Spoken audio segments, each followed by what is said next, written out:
kids, it's me, Teacher A. Let me share with you some tips on how to take online exams. So here are some online exam taking tips. Tip number 1. Find a good and safe place where to take the exam. Okay, so that place can be your bedroom, study area, or any part of your house will do. As long as komportable ka mag-exam sa place na yon.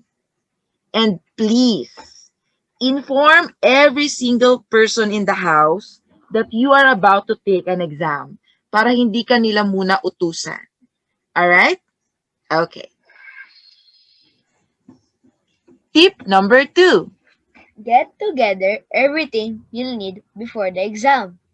Okay, so prepare basic things like pens, ball pens, erasers, calculator, scratch papers, okay? But please, don't become a national bookstore na pati colored papers, folders, Manila papers, fasteners ay ihahanda ninyo. Alright? Okay, let's move on.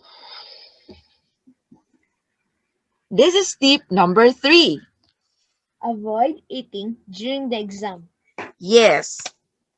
If you eat during the exam, your food will eat your time.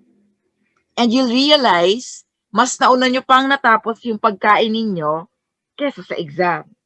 Okay? Exam will not take forever. You may eat before or after the exam.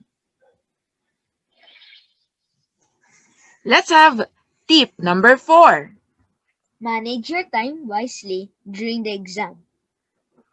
Most exams are under time pressure.